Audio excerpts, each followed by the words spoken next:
Alors, Madame Allé, l'âge fils en ski alpin est 15 ans.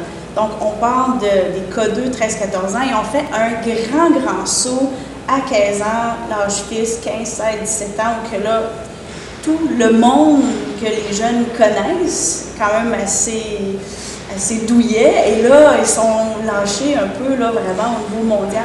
Alors, de quelle façon ils peuvent s'encadrer, s'en sortir, oui? Bon, je pense, malgré le fait que le milieu, l'environnement, le contexte soit plus grand, plus complexe, plus impressionnant, plus demandant, il reste quand même que c'est la même activité et c'est la continuité de ce qu'il y a avant. Quand on arrive fils la première journée, on ne devient pas le numéro 1 de cette catégorie-là. Il y a une progression, le même concept de progression, il devrait être là. Donc le jeune, s'il se fait de l'idée que cette catégorie-là, c'est en arrivant, je dois performer, j'ai une obligation de performance, ben là, il ne s'aide pas. C'est la même chose. Il a commencé à 6 ans, il a progressé, il rentre à 15 ans, il va progresser. Okay? C'est la même chose. Par contre, il y a du vécu, là. Ça fait pas mal d'années qu'il en fait. Donc, il a appris à penser, il a appris à se servir des commentaires des autres, il a appris à s'exprimer, il a appris à avoir plus confiance en lui. Tout ça sont des outils qu'il va devoir développer davantage parce que le milieu est plus demandant. Okay. La première expérience, qui est probablement très impressionnante, j'imagine que tu as des souvenirs là-dessus,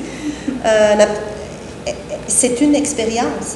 Et on va là pour faire le mieux à ce moment-là.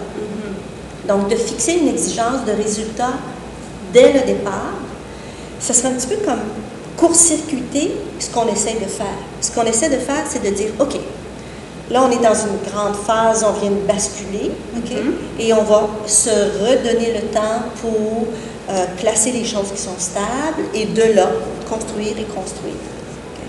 Ça, c'est plus la mentalité. Si on arrive et qu'on se laisse impressionner ou qu'on est impressionné et qu'en plus de ça, on dit « Oh non, non, il faut, parce que sinon, je ne passerai jamais », on ne va pas là de la bonne façon. Ça ne veut pas dire qu'on ne va pas survivre. On peut survivre. Oui, mais est-ce qu'on veut survivre ou on veut apprendre et vivre? Oui, tout à fait. Et là, ben, c'est sûr que si on survit, on va probablement avoir quelques séquelles. Ou des séquelles physiques, ou des séquelles psychologiques. Ce qu'on ne cherche pas. Non, non, c'est mieux pas. C'est pas ce qu'on veut. Ouais. Donc, l'entraîneur a besoin de supporter, de placer dans le grand contexte qui est hyper impressionnant, de placer des objectifs qui sont atteignables, accessibles, sachant que la fois d'après, ça va pouvoir être augmenté. Le parent fait la même chose. Oui. Donc, ça, c'est important. Oui, c'est important que le parent soit dans la même lignée que l'entraîneur.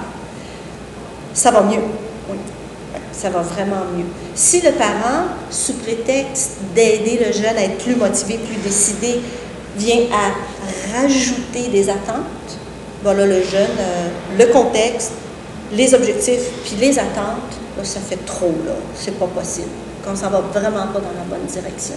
Donc, le parent devrait s'informer des objectifs, s'informer de ce que le jeune veut faire, aller vérifier comment il est, dans quel état il est, comment il se sent là-dedans, et ramener les choses qui sont stables, les acquis physiques, les acquis moteurs, le contrôle et la gestion des émotions, la façon de penser, donner de la perspective.